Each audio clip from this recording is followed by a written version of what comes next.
Passé 40 ans, l'addition change. Des heures passées sur des machines au hasard se convertissent rarement en jambes fiables. Le corps réclame de la précision, pas du vacarme. Voilà pourquoi nous allons droit au but. Il existe un ensemble minimal de mouvements qui reprogramment puissance, stabilité et confiance. 3 pièces. Juste 3. Une fois intégrées à la routine, la sensation est immédiate. L'escalier paraît plus court, la marche gagne en traction, le genou cesse de négocier à chaque pas. Ce n'est pas une promesse, c'est de la mécanique appliquée à ce qui vous maintient réellement debout. Pensez aux jambes comme à un trépied. Poussez le sol, charnirez au niveau des hanches et stabilisez en appui unilatéral. Ces 3 gestes expliquent comment monter des marches sans s'appuyer, se relever d'une chaise sans l'élan des bras et changer de direction sans hésitation. Le reste est de l'effet spécial.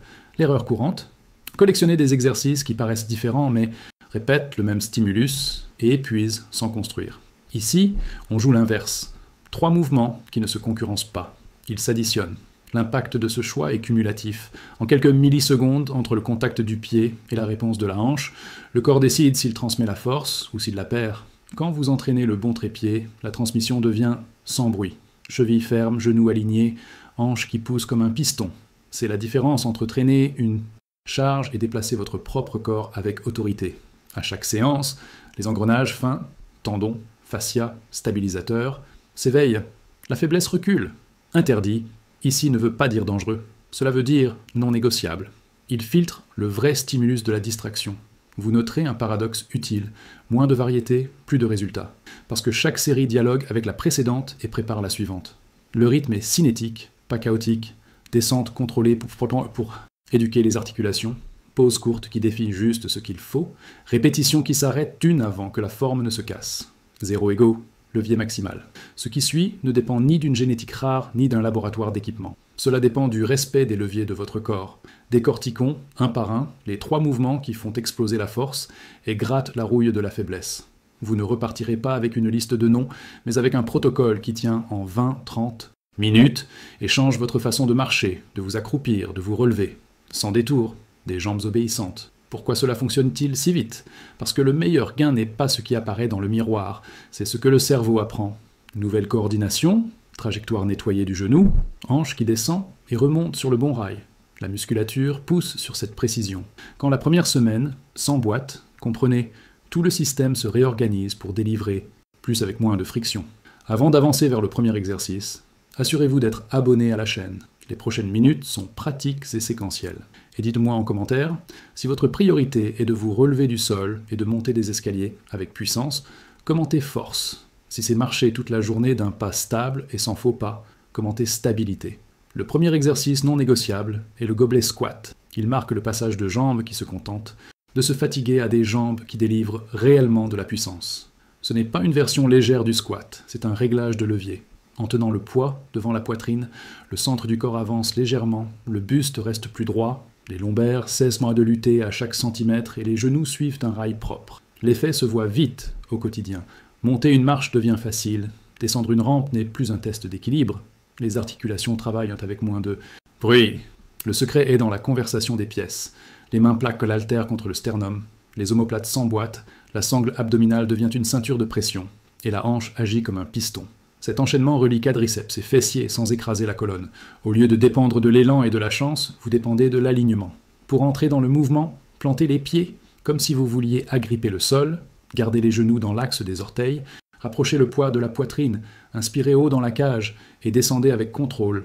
En bas, marquez une brève pause qui apprend aux tendons et aux capsules à reconnaître le chemin. Remontez ensuite comme un ascenseur sans rebondir. De petits défauts volent la force.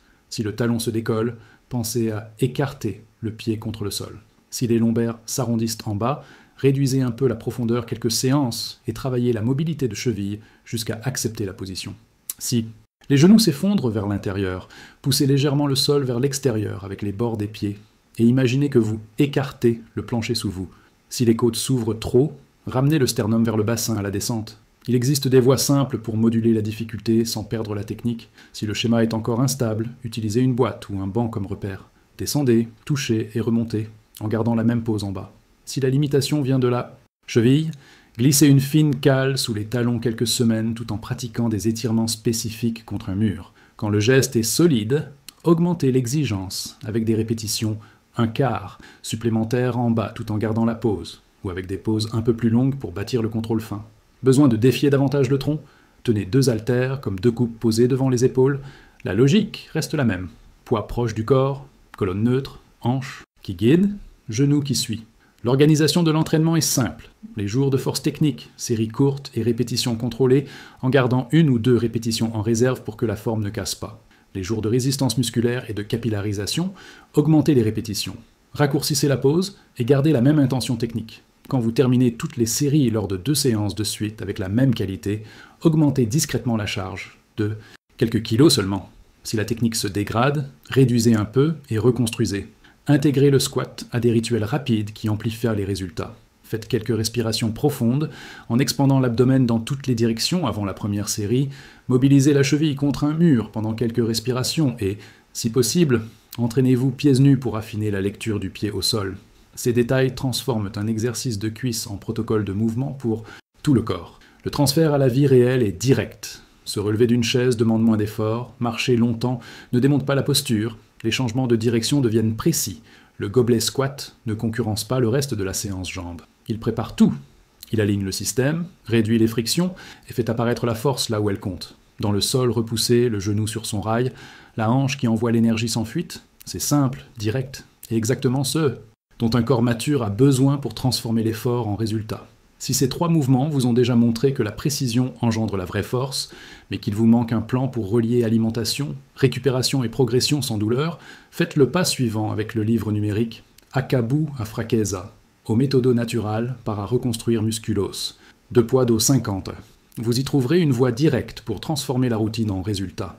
Comment organiser les semaines, quel ajustement de charge effectuer, comment manger pour soutenir des jambes fortes et des articulations stables, et comment dormir et récupérer pour revenir meilleur à chaque séance. C'est du concret.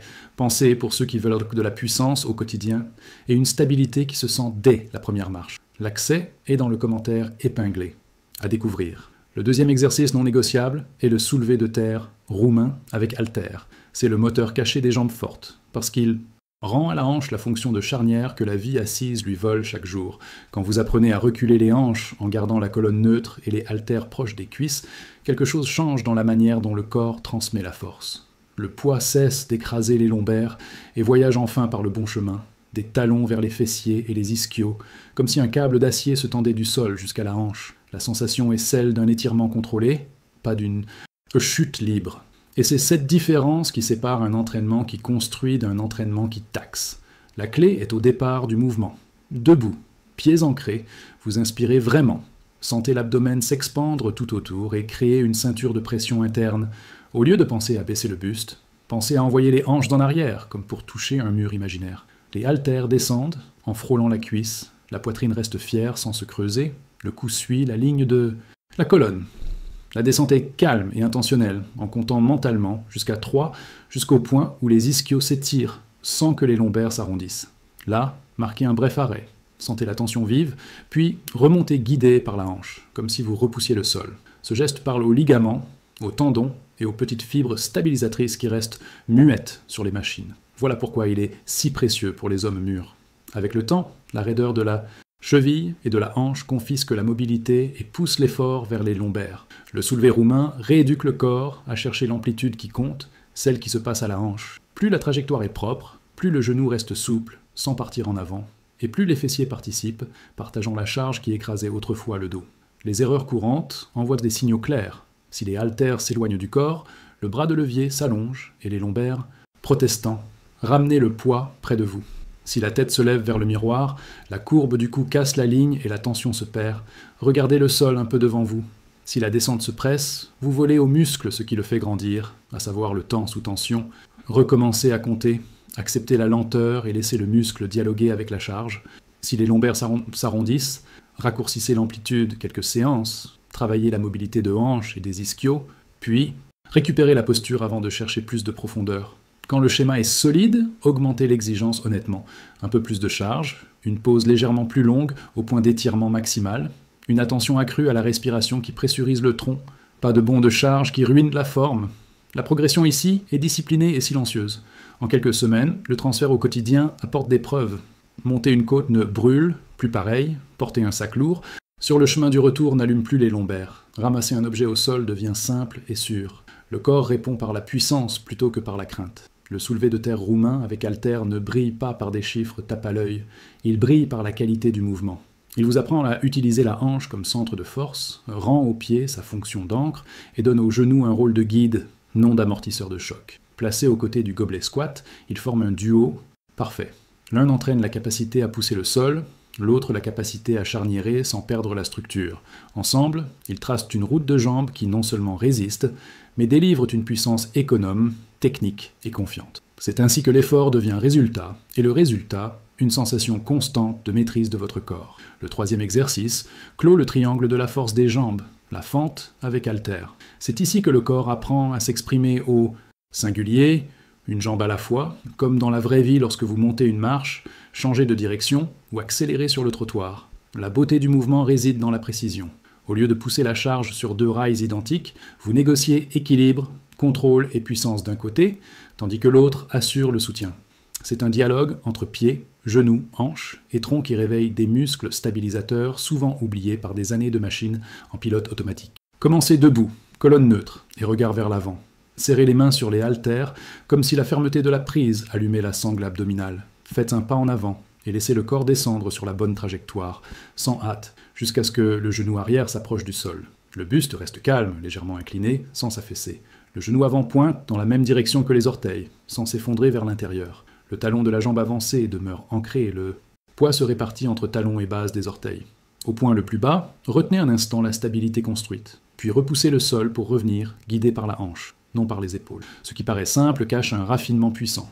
Chaque répétition entraîne l'axe du genou à suivre la trace du pied, apprend à la hanche à freiner et accélérer avec autorité et redonne à la cheville le langage de l'équilibre. Le système nerveux apprend à anticiper les micro-oscillations et à corriger avant de vaciller.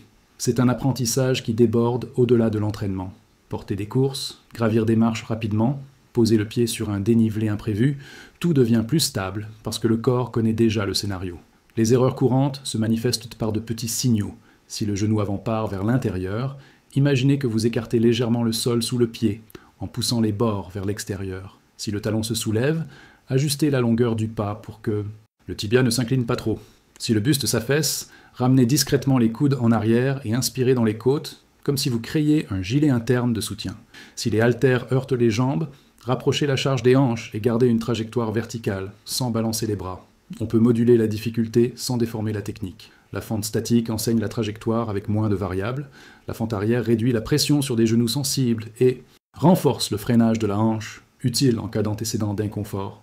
La fente en marchant ajoute coordination et rythme, réclamant davantage de maîtrise du centre du corps. Le step-up sur banc transfère directement l'apprentissage à l'action de montée, créant de la puissance, un côté à la fois. Toutes partagent la même grammaire, pied ferme, genoux alignés, hanche qui guide, tronc qui stabilise. Le tempo fait partie de la séance. Descendre lentement donne la parole aux muscles qui maintiennent le genou sur son rail et étirent activement les tissus qui doivent accepter la charge. La brève pause en bas fixe le signal et supprime l'élan superflu. La remontée est une intention continue, comme un ascenseur sans à-coups.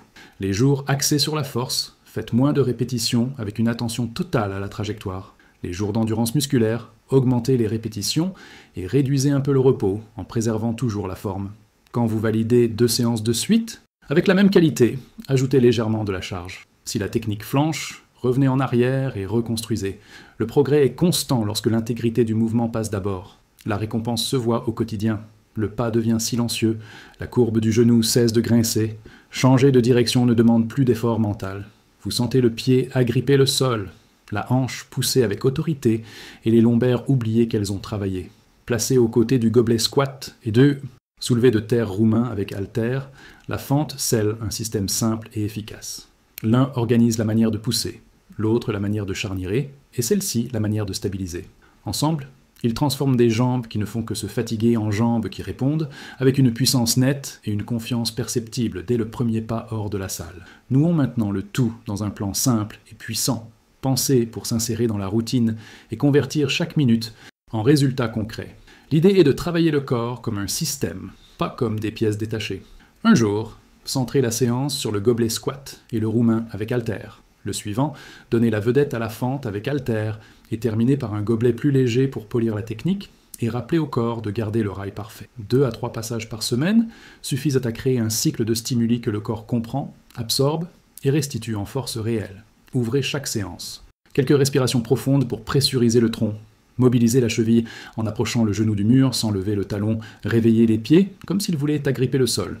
Entrez dans le premier exercice avec cette base change tout. Le genou suit la trace du pied, la hanche descend et remonte sur son axe, la colonne travaille ferme mais sereine. Des descentes contrôlées, une courte pause au point le plus difficile et une remontée continue, sans à-coups. Ce n'est pas de la lenteur gratuite, c'est du temps de qualité qui apprend aux tendons et aux articulations à coopérer. La progression est délibérée. Chaque fois que vous terminez les séries proprement, tout en sentant qu'il resterait 1 ou 2 répétitions, répétez cette performance à la séance suivante. Si la qualité se maintient, augmentez discrètement la charge. De petits pas hebdomadaires créent des bonds qui durent. Si la forme se perd, réduisez légèrement la charge, reconstruisez le geste et repartez. Le corps répond mieux à la constance qu'aux bravades. L'intervalle entre les séries suit l'objectif du jour. Pour la force technique, reposez-vous un peu plus afin de répéter la même précision. Pour l'endurance musculaire, raccourcissez l'intervalle sans laisser la technique se dégrader. Terminez par une marche légère, quelques respirations calmes et des étirements doux pour signifier que le travail est terminé. Un repos de qualité fera le reste. Les signes que le plan fonctionne apparaissent hors de la salle. Le pas se fait silencieux. Le genou cesse de se plaindre dans les escaliers. Les lombaires ne deviennent plus le sujet du jour. Vous repoussez le sol avec autorité, changez de direction sans y penser, et terminez la semaine avec la sensation que tout votre corps dialogue en votre faveur. 3 mouvements, répétés avec intelligence, deviennent une nouvelle langue de force et de stabilité. Si ce contenu vous a éclairé, abonnez-vous dès maintenant pour suivre les prochains cours pratiques. Aimez cette vidéo et choisissez ensuite un autre contenu de la chaîne pour continuer à avancer. Merci d'être ici. À très vite.